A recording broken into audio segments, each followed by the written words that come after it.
when a girl found herself in a devastating rollover here on 190 outside of Bozeman. She thought she lost her dog for good. It was a fiery Democratic presidential debate here in Charleston, South Carolina. I'm Danya Backus with the top moments of the night. Just ahead of 6:30 on this Wednesday, Chet Lehman, Caitlin Corbett, Matt Elwell.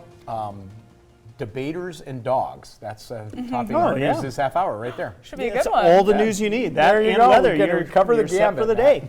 Temperatures this morning not bad. Roads are great overall. The side roads still have some snow and ice on them. That's to be expected. But the temperatures right now holding into the 20s. 5 degrees in West Yellowstone. It is balmy compared to what we've had the last few days. We are watching some showers try to roll this direction. This is the high resolution graphics. Watching the models are trying to back off this. I don't think we're quite there yet. I expect to see some scattered showers through the afternoon and evening. Could include a rain-snow mix as you move into the later afternoon. Temperatures holding into the mid to upper 30s today, but warmer weather on the way just in time for the weekend. We'll break it all down for you in just a few minutes. All right, time now at 6:30. A heartwarming story this morning from the communities of Livingston and Bozeman. Yeah, a woman involved in a rollover crash and her Great Dane that was riding in the car with her went missing. The Great Dane did afterwards. DN's Cody Boyer tells us how the community rallied together to get the dog back home. To many of us, dogs are more than just pets, they're family. So when Trinity found herself involved in a devastating rollover along this stretch of I-90, she thought she lost her Great Dane Wally for good. It was pretty crazy. It all happened all so fast. It's an experience that's left Trinity Fryatt wondering how she made it out okay, with 8-month-old Wally, the Great Dane, in tow. All of a sudden I started fishtailing and then I couldn't really do anything about it. It smacked the snowbank pretty hard and that's when the snow started pouring in. Trinity's car came to a stop, leaving her looking for her dog. He was in the car still. I tried to grab him, but I couldn't grab him. I saw the accident. It must have been right as it happened because there wasn't an ambulance or anyone, but there was a guy stopped. Brady Kinzer was on her way home, minutes behind her. And I kept seeing all these people post. They were like, he's on the side of the pass, but no one can get him. I was like, I'm gonna have to stop and try to get this dog. The posts went viral, drawing hundreds of shares in only hours. Then the next morning, Brady saw him on her drive into work. One by one, other people, from mechanics to passers-by, began to stop. He started to come to us, and then the train honked its horn, and he ran away. It made him scared. I seen this gal chasing this dog up the hill, so I figured I'd stop, see if I can cut it off. Douglas Good says Wally kept running, dangerously close to traffic. But that didn't stop him or Brady or anyone else. I didn't want the dog to get hit. I got a dog myself. Finally, another man, David, was able to stop Wally in his tracks. I was scared he was going to get hit by a car. There was this lady that pulled up beside us as soon as we got the dog in the car. She's like, where is he at?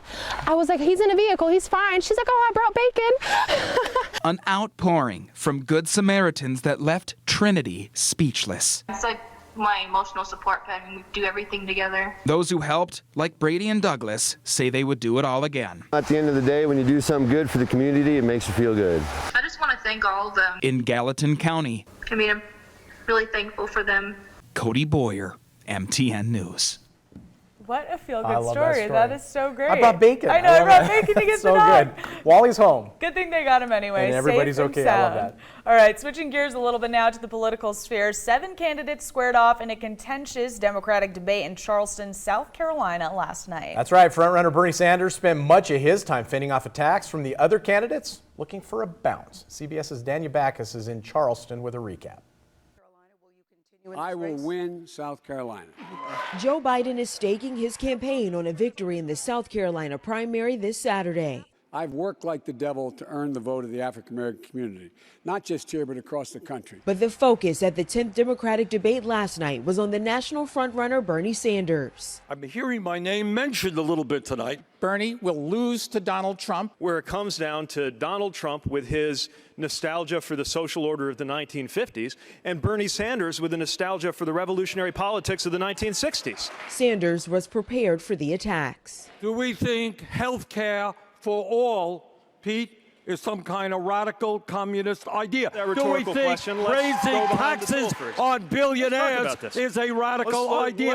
A CBS News poll of debate watchers found 69% of viewers felt the candidates spent more time criticizing each other instead of making a case for themselves. Tommy, come lately.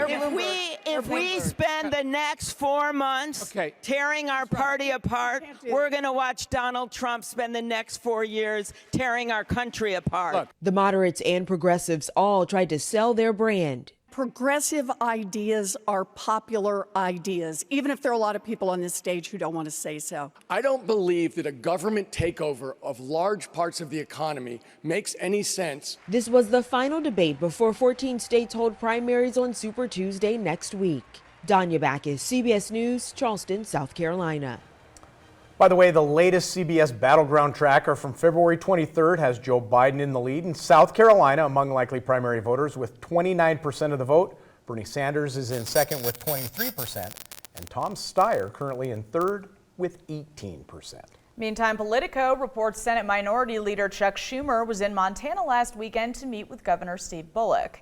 Democrats are still trying to convince Bullock to run for the Senate. Bullock has repeatedly said, though, he's not running to challenge Republican Senator Steve Daines.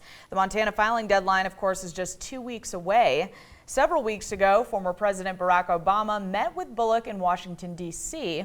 Bullock's office did not respond to requests for comment by Airtime. Speaking of Senator Daines, last week he sent a letter to President Trump pushing for greater opportunities for Montana's pulse crop farmers in the ongoing trade negotiations with India. Senator Daines sent that letter ahead of the president's meeting with India's Prime Minister Modi.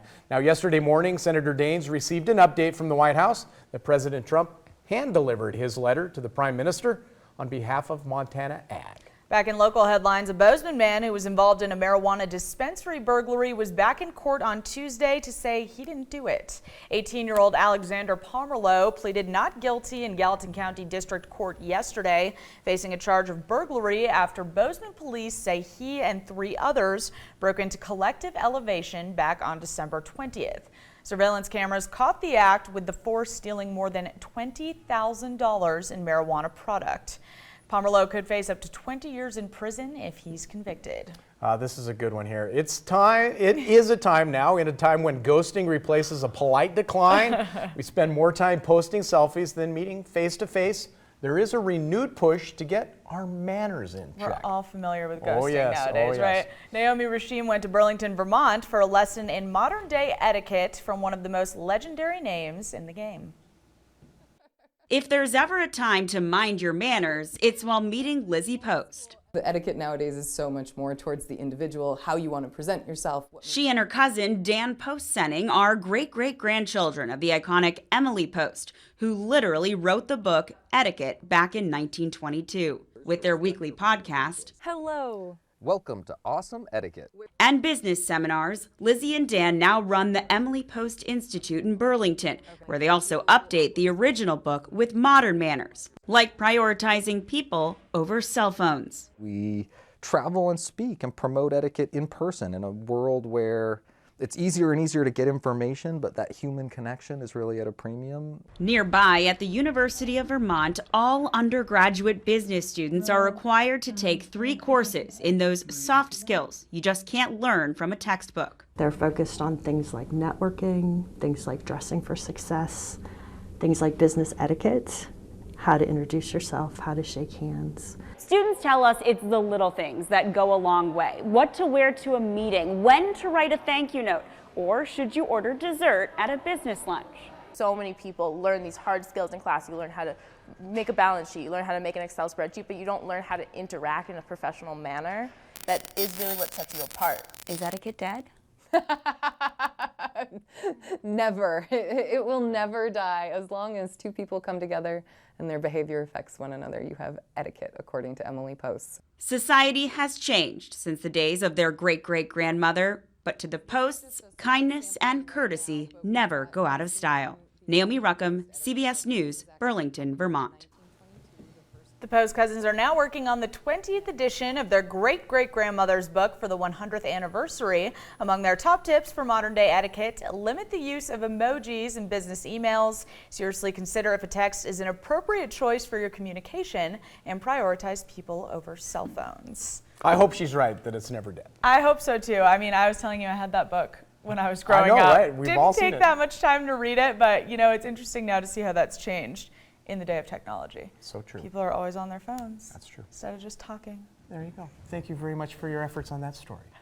Yes, you're welcome. Of course. We're going to take a quick break here on Montana This Morning. When we come, the mother of 2 missing Idaho children due in court. We'll tell you what charges she could be facing.